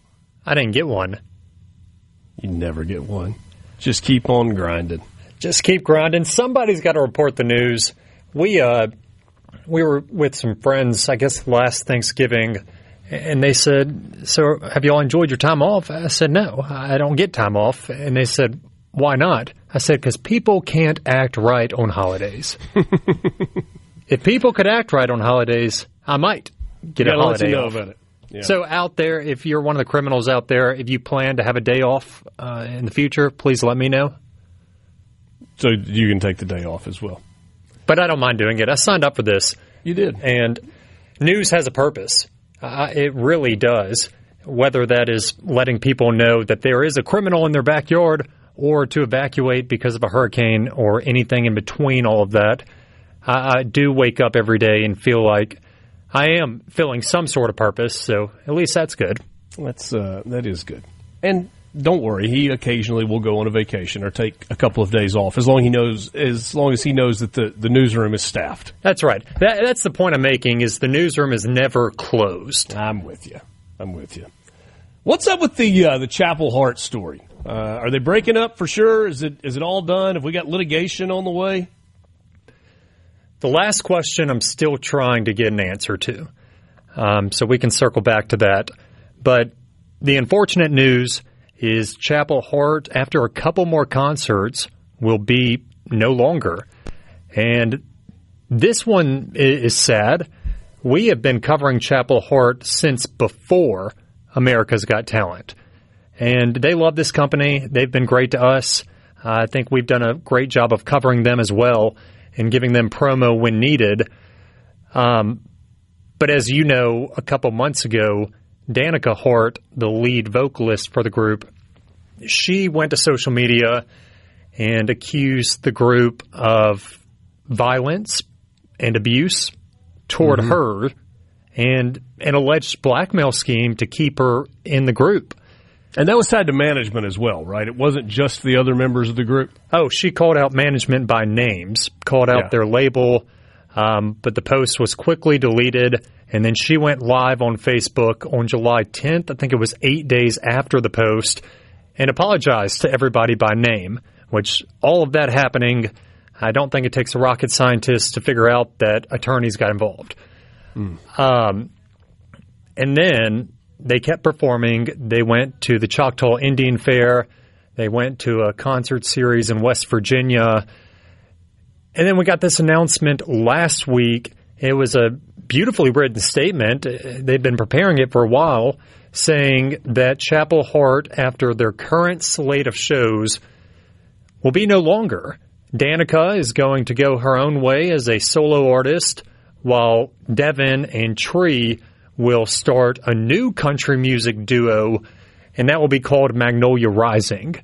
So all of that will officially take place in October, I guess. They have one more concert in the state. That's at the Women's Summit, and that's already sold out, so you can't see them there. And then otherwise, you have to travel to the UK if you want to see them in October for some country music festival over there. And then it's done for the time being. I will say that the statement they released, they set it up where it was more so not a goodbye, but possibly a see you later. Oh, okay. I believe, and I have spoken with people very close to the band, and I'm not going to tell you who that is, but they have made it clear to me that there's some bad blood still. But the hope is that these three girls, since they're still family, will find a way to get over that and eventually return to Chapel Hart as we know Chapel Hart to be. The golden buzzer on America's Got Talent, shout-outs from Dolly Parton, being named a rising country music group by CMT, performing at the Grand Ole Opry. I mean, their rise was meteoric. Incredible. Yes, that's the word I've used many times. Incredible. So it is sad, but at the same time, you just hope for the best, and you hope the solo career for Danica goes great. You hope the duo career for Devin and Tree as Magnolia Rising goes great. And then eventually they get it all worked out, and Chapel Hart will be one again. See, it's all really just part of a master plan. You've got to create some controversy so that the reunion tour has even more pizzazz, more oomph to it. People have got to see the reunion. This is a long-term plan. My words, not JT Mitchell's. It'd be a good plan if so. SuperTalk.fm. Click on the news tab. You can see all the stories that the news team is covering. Thanks for your work, JT. Always good to visit with you. Of course, Richard. See you next week. And we appreciate you being with us on this Tuesday morning. Tomorrow, already going to be middle of the week. And then it's downhill to the weekend. Thank you, Lance. Have a great, not Monday, have a great Tuesday. Yes, sir. You as well. We hope you have a great day as well. We're back with you tomorrow morning, right here on Mornings with Richard Cross, Super Talk, Mississippi. And when I reach the other side. A Super Talk Mississippi media production.